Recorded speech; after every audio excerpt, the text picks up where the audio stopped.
insya Allah ini menjadi salah satu nilai lebih bagi Provinsi Jawa Timur bahwa kekuatan UMKM ini merupakan kekuatan ekonomi rakyat. Tentu ini adalah tugas kami di legislatif untuk mendorong Pemprov Jawa Timur supaya pelaku-pelaku UMKM itu masuk di sektor pangan.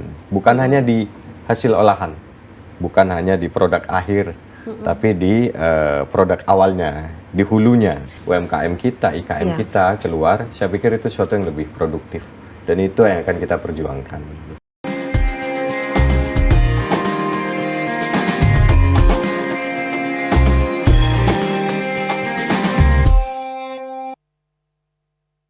Assalamualaikum warahmatullahi wabarakatuh. Dulur-dulur Jawa Timur, bertemu kembali dengan saya Mustika Ratna melalui Jatim Channel Podcast DPRD Provinsi Jawa Timur.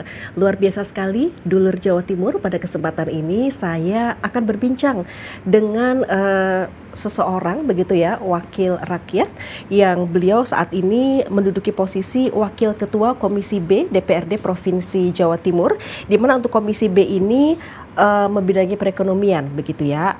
Perekonomian, perindustrian dan perdagangan, kemudian pertanian, perikanan, peternakan, perkebunan, kehutanan, ada juga pengadaan pangan dan logistik, koperasi, pengusaha kecil dan menengah, pariwisata dan ekonomi kreatif, serta pengelolaan potensi wilayah laut daerah. Nah, saya sudah kedatangan Bapak Muhammad Aziz, Sarjana Hukum. Pak Aziz, Assalamualaikum. Waalaikumsalam warahmatullahi wabarakatuh. Terima kasih sudah hadir di sini, Pak. Beliau ini berasal dari fraksi Partai Amanat Nasional untuk Dapil 14, dulur di daerah Bangkalan, Sampang, Pamekasan, dan Sumeneb ya, Pak Aziz ya. Betul. Pas banget ini, Pak. Kita akan berbicara mengenai pengembangan UMKM, garis depan di kemandirian pangan. Sebelum saya berbicara mengenai kita bicara soal potensi UMKM di Jawa Timur, saya mau tanya dulu, Bapak kan duduk di Komisi B ini, Pak, Wakil Ketua. Ini tantangannya apa, Pak, kalau kita bicara mengenai perekonomian di Jawa Timur, apalagi di saat ini? Pasti kompleks ya, Pak Aziz ya? Iya, tentu hari ini kita menghadapi persoalan yang cukup kompleks, terutama perang tarif kemarin itu juga sedikit banyak pasti berefek, terutama untuk UKM kita, usaha kecil menengah, maupun IKM, industri kecil menengah. Tapi ada hal yang tentu membahagiakan karena secara angka pertumbuhan ekonomi kita di atas rata-rata nasional. Tapi angka itu terus bergerak karena memang setiap hari Senin, setiap minggu itu ada rapat koordinasi antara TPID, Tim Pengendali Inflasi Daerah, bersama Kementerian Dalam Negeri. Dan alhamdulillah laporan dari Senin kemarin, karena rakornya itu setiap hari Senin, kemudian Biro Perekonomian yang menjadi mitra kami itu melaporkan kepada kami, tentu secara angka, secara pertumbuhan ekonomi kita masih menyenangkan, masih terdengar menyenangkan. Jadi kabar baik yang bisa kita dengar begitu ya, Pak Aziz ya? Betul, ya, masih kabar baik yang buat kita cukup menggembirakan. Karena memang Jawa Timur ini menyumbang perekonomian nasional itu nomor 2 setelah DKI, 25%. Kalau DKI itu 29%. Tantangannya ke depan bagi kita adalah pemerataan. Pemerataan, jadi supaya Gini rasio kita, angka ketimpangan kita itu juga makin kecil. Nah, itu yang menjadi tantangan-tantangan yang terus kami dorong dari Komisi B di bidang perekonomian supaya ada pemerataan. Baik, Pak Aziz, begini, kita bicara dari dapilnya Bapak aja, dapil 14 begitu ya. Kan kita ini akan bicara mengenai kemandirian pangan. Kita tahu loh Pak, kalau kita bicara terkait dengan etos kerja dari teman-teman yang ada di dapil 14 itu luar biasa. Maksudnya begini, mereka tuh bisa bicara soal UMKM, apalagi soal kuliner. Wah, itu mereka bisa mandiri begitu ya. Ada yang jualan bebek begitu ya, kemudian sate. Kalau kita bicara etos kerja mereka mau berwira swasta itu nggak usah diragukan lagi begitu loh. Apalagi sekarang begini Pak, warung Madura itu bahkan jauh lebih populer daripada yang namanya minimarket modern. Tanggapan Pak Aziz sendiri seperti apa? Ya, saya pikir itu memang semangat juang yang dimiliki oleh teman-teman dari Pulau Madura ya. Kita berharap bahwa semangat juang ini juga tidak hanya dimiliki oleh masyarakat Madura, tapi seluruh masyarakat Jawa Timur, bahwa dalam rangka membangun kemandirian ekonomi itu memang perlu kegigihan, perlu inovasi dan lain sebagainya. Dan kita juga berharap bahwa selama ini bahwa semangat juang teman-teman pengusaha UMKM itu tidak hanya ada di teman-teman Madura perantauan, tapi juga teman-teman yang masih ada di Pulau Madura itu juga memiliki spirit yang sama, semangat juang yang sama dalam rangka membangun kemandirian ekonomi. Oke, pasti harapannya seperti itu ya, Pak Aziz. Pak Aziz, tapi kalau Pak Aziz sendiri tantangannya apa ini Pak, duduk di Komisi B ini Pak? Tentu kita ini karena di dapil kita ini cukup banyak ya, Madura itu kurang lebih kita 3 juta lebih gitu. Tentu memang sesuatu yang tepat untuk membantu teman-teman UMKM itu, apa yang tepat bagi mereka itu juga menjadi tantangan tersendiri. Kemudian selama ini kita memang terus mengkomunikasikan kepada teman-teman yang ada di Dapil Madura, terutama mulai reses dan lain sebagainya. Ini loh program-program yang bisa kita akses dari Provinsi Jawa Timur. Ini loh pelatihan-pelatihan yang bisa kita akses dari Provinsi Jawa Timur. Kemudian tinggal bagaimana teman-teman ini, masyarakat Madura, pelaku UMKM, calon pelaku UMKM ini kemudian mengambil peluang itu, baik pelatihan, permodalan, dan lain sebagainya yang sudah disediakan oleh Pemprov Jawa Timur. Kalau kemudian selama ini, selama kemudian Pak Aziz turun ke konstituen, begitu, bagaimana sambutan dari mereka Pak?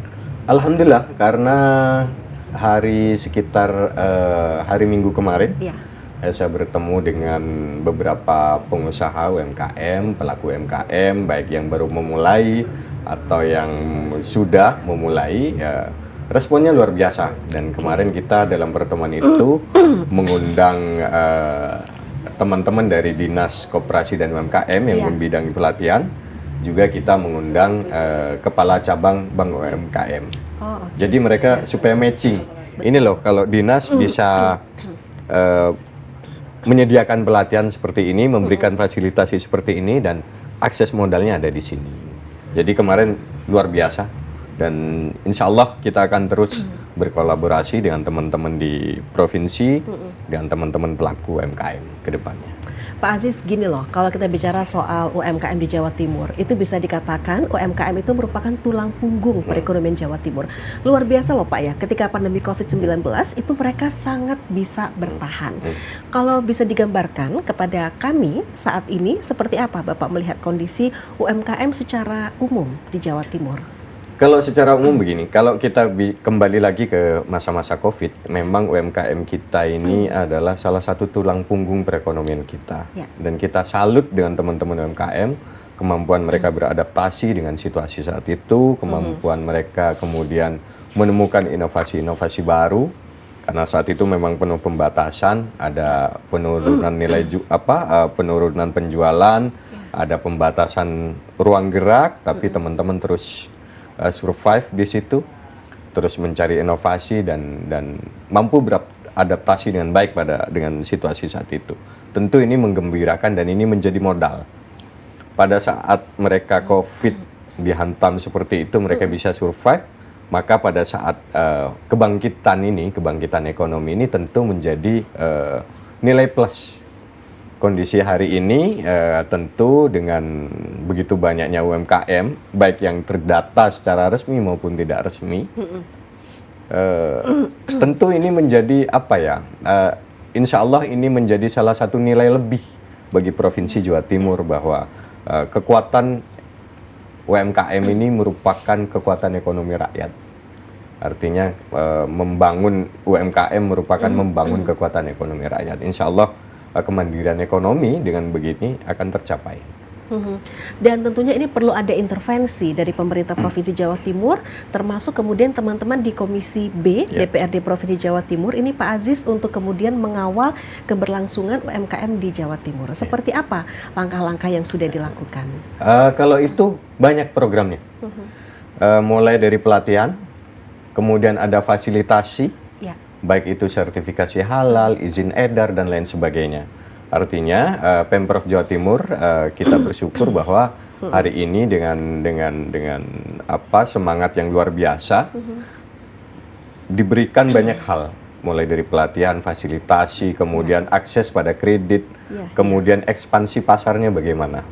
Ekspansi pasar ini ada program kita bisnis matching, kemudian juga teman-teman UMKM ini juga diberikan rencana bisnis, pelatihan rencana bisnis, pelatihan perencanaan keuangan. Bahkan kita ajak teman-teman pelaku UMKM maupun IKM untuk melakukan misi dagang. Oh, oke. Misi dagang artinya kita buka akses pasarnya Ya. untuk berbagai macam provinsi, bahkan sampai ke luar negeri. Dalam catatan yang dilaporkan kepada kami, misi dagang yang dimulai tahun 2019 sampai hari ini, nilai transaksi yang terjadi hampir sekitar 12 triliun. Ya.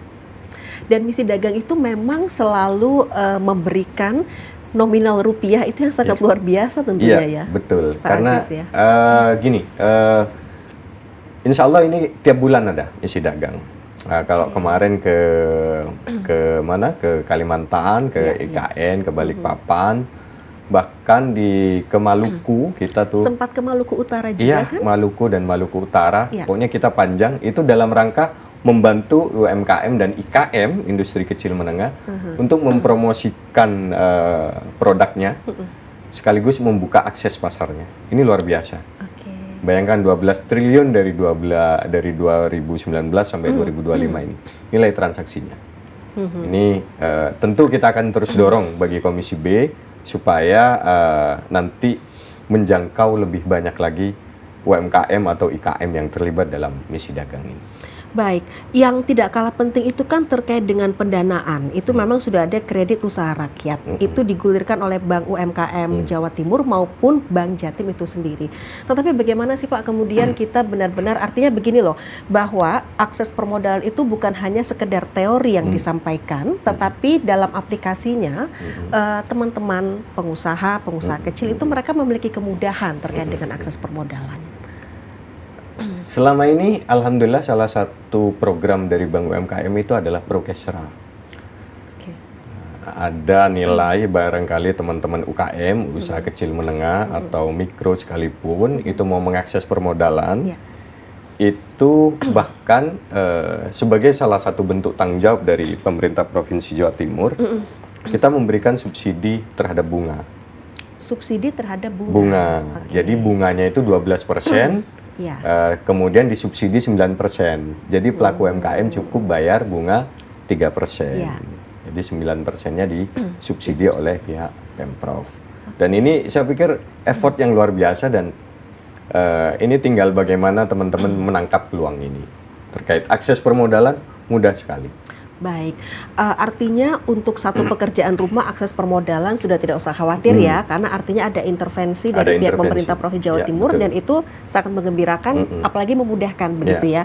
Kemudian kita bicara soal data jumlah pengusaha UMKM di Jawa Timur ini Pak Aziz, itu mencapai 1,5 juta. Memang perkembangannya cukup pesat. Tapi ini sebenarnya angka 1,5 juta, apakah mereka semua berdaya atau ada yang masih butuh pendampingan ini Pak Aziz? Tentu karena ini bisnis ya, bisnis itu kan fluktuatif. Saya pikir tidak semua teman-teman itu kemudian settle di usahanya. Maka salah satu program yang dicanangkan oleh Pemprov Jawa Timur itu adalah ada program kurasi, membantu bagaimana mengembangkan teman-teman UMKM yang sudah ada. Iya. Selain memunculkan entrepreneur baru, kita juga UMKM ini bagaimana yang sudah ada ini, kita ada program kurasinya. Mulai pelatihan peningkatan kapasitasnya. Iya, iya. Kemudian kalau mereka belum memahami sistem manajemen dan lain sebagainya, manajemen bisnis, kita dikasihkan semuanya ada, insya Allah. Kalau bicara 1, sekian juta itu berdaya semua ya, enggak lah. Kita paham juga di lapangan, makanya ada effort, ada usaha yang cukup baik dari Pemprov bahwa kita itu mau mengkurasi teman-teman yang bekerja di sektor UMKM. Oke, kemudian terkait dengan kurasi itu sendiri, pasti informasinya sudah sangat sampai kepada mereka. Mereka antusias begitu? Selama ini menurut laporan yang dilaporkan kepada kami oleh OPD teknis, yaitu Dinas Koperasi dan UMKM, itu sangat antusias. Bahkan mereka punya pusat pelatihan itu di Malang, yaitu teman-teman itu. Istilahnya itu kalau teman-teman dari dinas itu apa ya? Dia bilang palu gada deh. Apa lu mau, gua mau. Gua ada. Kamu mau apa? Mau program apa? Pelatihan, fasilitasi seperti apa? Kami semua ada. Kami bisa sesuaikan itu. Sepanjang itu untuk kemaslahatan masyarakat banyak. Betul. Gitu. Berarti memang komitmen dari teman-teman dinas yang menaungi terkait dengan UMKM ini di Provinsi Jawa Timur patut kita acungi jempol. Ya, karena kami beberapa kali diskusi, kami hearing, rapat dengar pendapat juga dengan teman-teman ini. Ini luar biasa perkembangannya gitu. Ini luar biasa dan pada saat misalkan kami habis dari konstituen, kemudian ada beberapa 1, 2, 3 orang pengen pelatihan A, B, C, D, itu langsung diakomodir. Bahkan misalkan ada kemarin itu yang kesulitan izin edar, itu langsung diakomodir, artinya dibantu, difasilitasi. Oke, jadi memang penanganan yang cepat dan tepat seperti itu ya, Pak Aziz. So far dari teman-teman Dinas Koperasi dan UMKM ini cukup baik kinerjanya. Karena saya terus terang baru memang di Komisi B baru setahun belakangan ini, tapi dalam rapat evaluasi triwulan pertama dan lain sebagainya, itu mereka cukup responsif pelayanannya. Oke, jadi memang cepat tanggap. Cepat tanggap. Nah, sebelum kita bicara soal kemandirian pangan, mari kita minum dulu, Pak Aziz.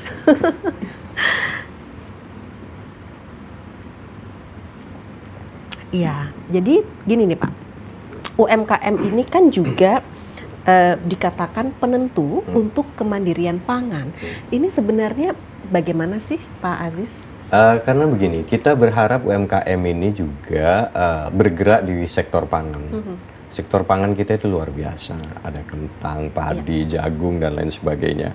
Kita berharap memang teman-teman UMKM juga menyasar sektor-sektor itu, bukan hanya produk olahan dari hasil pangan, tapi juga masuk pada sektor pangan lokal, sehingga memang ini memiliki kekuatan UMKM juga merupakan kekuatan kita dalam melakukan swasembada pangan.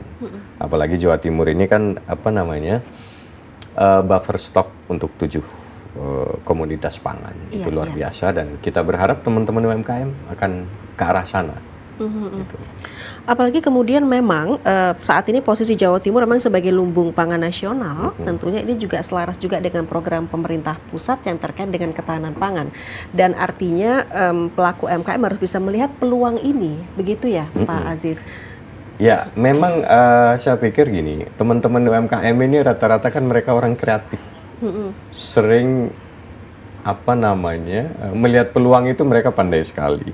Maka memang tentu ini adalah tugas kami di legislatif untuk mendorong Pemprov Jawa Timur supaya pelaku-pelaku UMKM itu masuk di sektor pangan, bukan hanya di hasil olahan, bukan hanya di produk akhir, tapi di produk awalnya, di hulunya. Jadi dari hulu ke hilir, dari hulu sampai hilir, itu pemerintah hadir. Hadir, insya Allah kita terus hadir, dan terkait itu kan ini kalau ketahanan pangan ini kan melibatkan banyak sektor, tidak hanya Dinas Koperasi dan UMKM, ada Dinas Pertanian, ada Dinas Perkebunan, dan lain sebagainya. Bahkan juga ada melibatkan teman-teman yang ada di Dinas Kebudayaan dan Pariwisata. Karena ada efek domino dari wisata kita terkait pertumbuhan ekonomi. Oke. Eh, ada pendampingan kapasitas produksi, kemudian terkait dengan sertifikasi halal, itu seperti apa kemudian upaya terkait hal itu yang sudah dilakukan sampai saat ini, Pak Aziz? Itu merupakan salah satu program, baik itu di Dinas Koperasi dan UMKM atau Dinas Perindustrian dan Perdagangan. Itu sama-sama punya program yang bisa diakses untuk sertifikasi halal maupun kemasan packaging tadi semuanya itu. Bahkan kemarin kapasitas produksi juga ya berarti ya. Iya, itu semua teman-teman tuh bahkan diajak kalau Anda punya produk nggak tahu bagaimana cara ngemasnya, bawa deh ke kami. Kami akan bikin desainnya, desain kemasan. Kami jamin akan berikan semenarik mungkin dan kami akan bantu Anda mengemas produk Anda. Dan itu ada anggarannya dan itu ada programnya. Jadi tinggal bagaimana kemudian kita mengakses informasi-informasi seperti itu. Termasuk soal teknologi dan pengembangan produk pangan seperti itu. Kalau masukan dari teman-teman Komisi B DPRD Provinsi Jawa Timur seperti apa ini, Pak Aziz?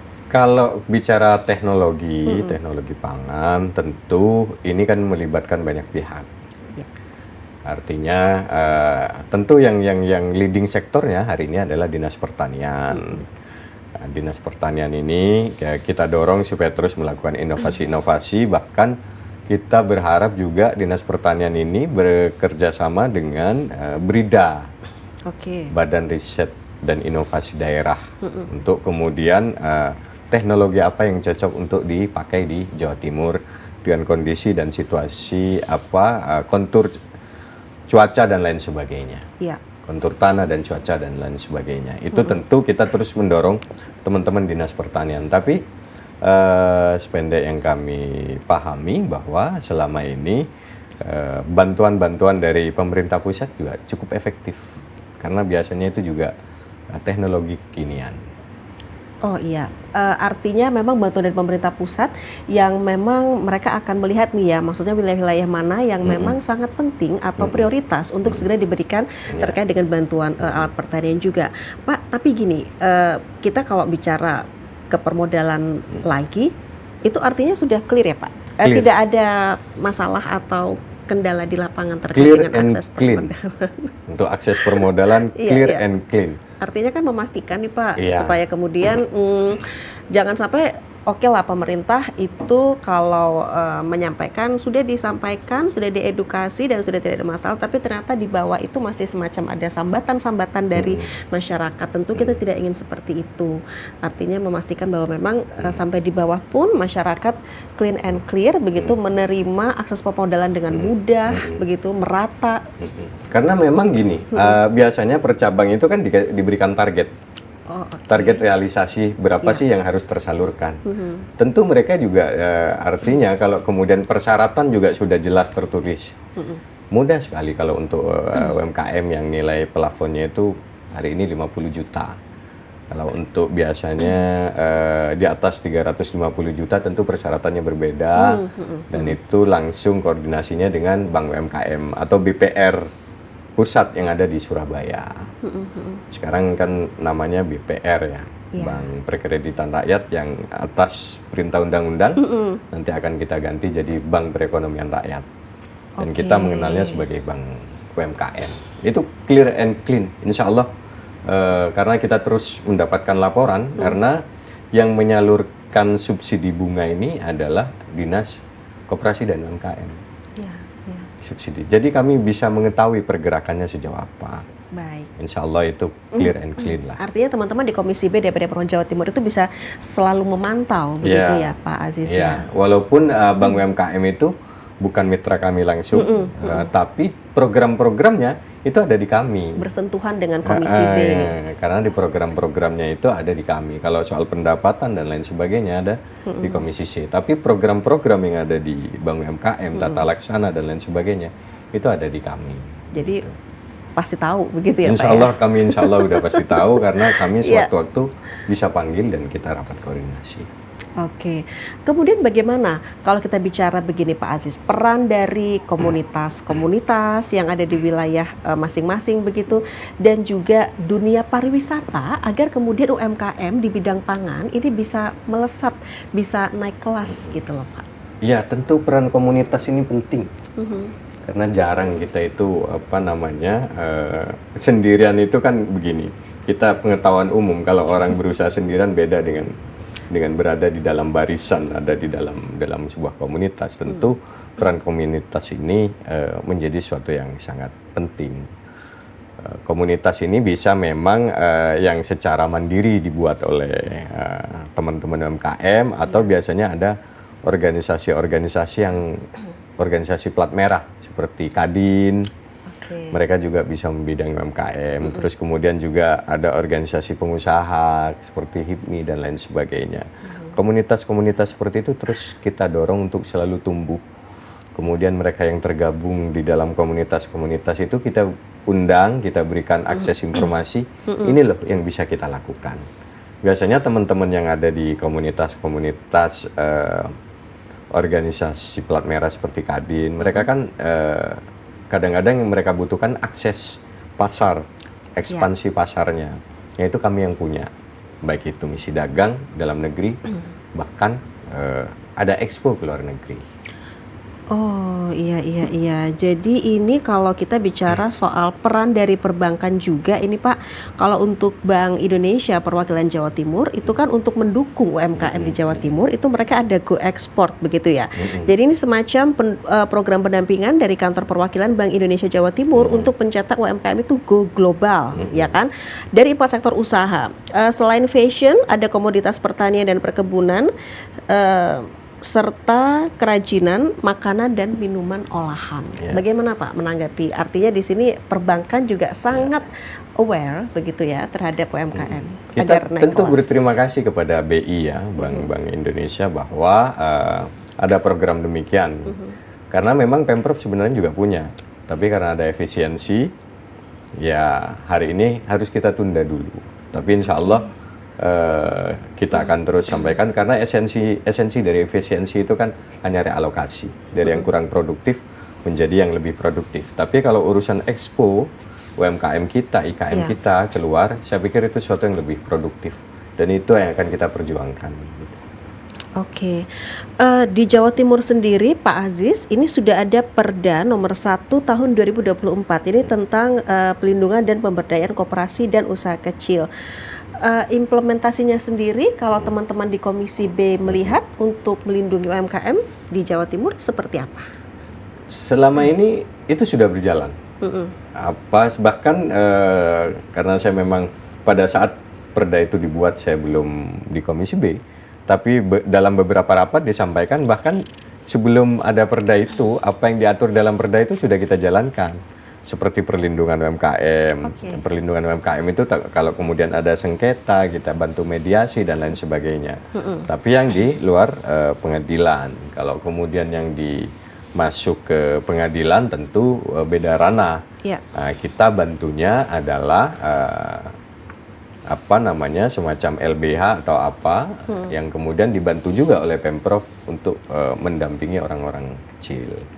Itu memang beda ini, tapi sejauh ini apa yang diatur di dalam Perda itu memang sebagian sudah dilaksanakan terkait perlindungan, merek, hak dan lain sebagainya.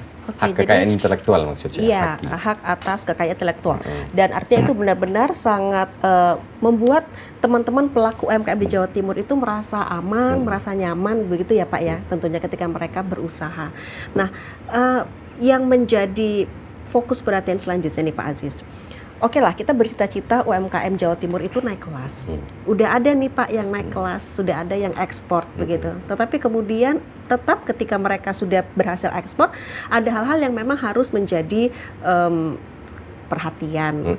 Mungkin masih ada beberapa kendala. Nah, ini kehadiran dari pemerintah Provinsi Jawa Timur seperti apa kemudian untuk melakukan pendampingan kepada UMKM Jawa Timur yang sudah ekspor ini, Pak? Ya, kita itu kalau persoalan-persoalan tentu persoalannya apa dulu nih? Kadang-kadang begini, biasanya muncul persoalan itu adalah konsistensi kualitas Oh, oke.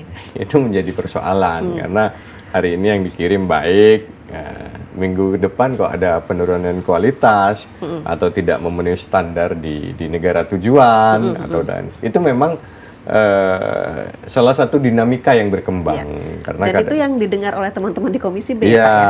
kadang-kadang wah kita ini sudah pakai apa namanya surveyor, artinya kayak semacam Skovindo dan lain sebagainya. Kenapa kemudian di luar negeri nggak diterima? Itu salah satu tantangan bagi kita supaya standarnya sama antara kita dengan Jepang, kita dengan negara tujuan mungkin Tiongkok, dengan Singapura dan lain sebagainya, yang negara-negara yang selama ini menjadi tujuan ekspor dari pelaku IKM maupun UKM ini.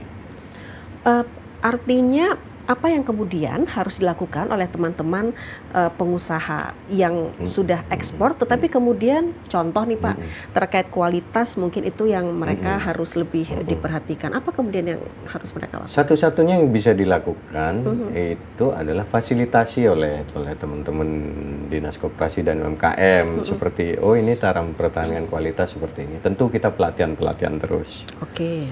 Pelatihan terus, menjaga kualitas produk dan lain sebagainya. Dan itu insya Allah program-program semacam itu banyak sekali di Pemprov. Tinggal bagaimana kita mengaksesnya.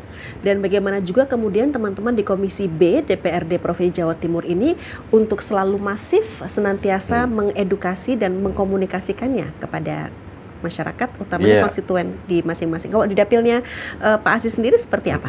Ya tentu ini salah satunya. Salah satunya program ini. Artinya kita kan mensosialisasikan ini karena saya yakin nggak semua masyarakat Jawa Timur tahu loh ada bahwa Dinas Koperasi UMKM itu ada pelatihan ABCDI. Ada fasilitasi ABCDI. Ada bank UMKM yang begini, nggak semuanya. Tapi hari ini salah satu bentuk sosialisasi yang kita sampaikan. Tapi di luar itu teman-teman ini kan ada reses, ada program Solo Semiran itu sosialisasi lokakarya dan seminar dan sarasehan. Itu yang bisa kemudian kita berbagi informasi ini kepada konstituen. Kalau kami ini kan rata-rata hari-hari kan tinggal di tengah-tengah konstituen, jadi kita bisa memberikan informasi itu secara langsung melalui berbagai macam pertemuan. Insya Allah itu yang dilakukan teman-teman selain acara-acara seperti ini. Oke, selain acara-acara melalui podcast ini, begitu ya Pak Aziz ya, kayak Pak Aziz dan teman-teman langsung berada di tengah-tengah konstituen, menyampaikan, bertemu dengan mereka langsung sambil mendengarkan sambatan konstituen, begitu ya. Kalau boleh tahu Pak, sambatannya apa kalau soal UMKM ini Pak? Karena begini, yang Bapak sudah dengar. Selama ini kan mereka lebih banyak karena faktor teman-teman itu belum mendapatkan informasi yang cukup. Selama ini mereka, Pak, saya bisa bikin produk ABCDE, tapi bagaimana dengan permodalannya? Artinya kembali ke permodalan. Iya, artinya mereka itu tidak memahami, tidak tahu bahwa ini loh sudah disediakan oleh Pemprov melalui Bank UMKM. Atau kadang-kadang teman-teman itu sudah punya produk, mereka kebingungan izin edar, sertifikasi halal, terutama ya body care, skin care dan lain sebagainya, jamu dan lain sebagainya. Nah, itu yang teman-teman tidak tahu bahwa ini loh Pemprov sudah menyediakan fasilitasi sertifikasi halal, fasilitasi izin edar dan lain sebagainya. Jadi insya Allah selama ini memang keluhan teman-teman itu karena memang belum mendapatkan informasi yang cukup apa program-program apa yang bisa diakses. Bahkan Pak, kita sudah punya produk UMKM, modal udah cukup, izin edar sudah, sertifikasi sudah. Bagaimana kami mengakses pasar? Lagi-lagi karena teman-teman belum memahami bahwa kita ini ada misi dagang loh, gitu. Udah ada misi dagang, ada bisnis matching. Kita pertemukan penjual dan pembeli. Ada forum-forum khusus untuk itu. Dan pasti potensi untuk UMKM pangan di Madura, wah itu pasti luar biasa Pak. cuman mungkin belum semua. Iya, belum per hari ini kan Terekspos. memang belum artinya kita mendengarkan ada spirit visi ini untuk ketahanan pangan di masa Pak Prabowo ini, Iya, dan iya. insya Allah kita sudah mulai launching beberapa, dan luar biasa ini bantuan dari pemerintah pusat maupun inisiatif dari Pemprov Jawa Timur sendiri. Kita terus membantu, biasanya petani yang panen setahun 2 kali bisa ditingkatkan menjadi 3 kali melalui pembangunan irigasi, embung, kemudian irigasi perpompaan dan lain sebagainya. Oke.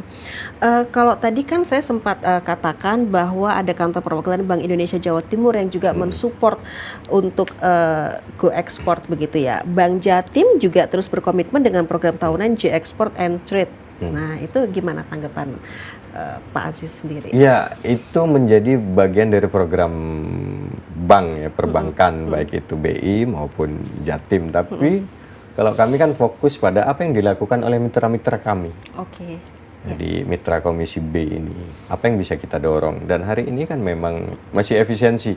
Yang insya Allah kita akan perjuangkan supaya di akhir tahun ini kita bisa membawa pelaku UKM maupun IKM, industri kecil menengah, itu untuk bisa expo baik ke Jepang, ke Thailand, Myanmar, Thailand, terus Singapura dan lain sebagainya. Oke, membuka kesempatan yang seluas-luasnya ya, pastinya kepada teman-teman UMKM.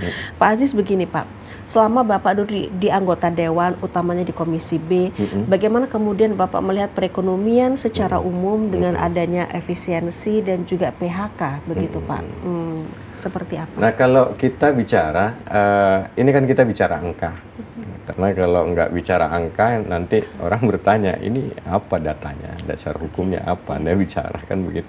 Ya kalau memang bicara di atas kertas, angka kita memang cukup menggembirakan lah, dibanding dengan rata-rata nasional, dibanding provinsi-provinsi lain. Cuman, ya kita ini mendorong supaya terjadi pemerataan, bahwa angka itu tidak hanya sekedar angka loh. Oke.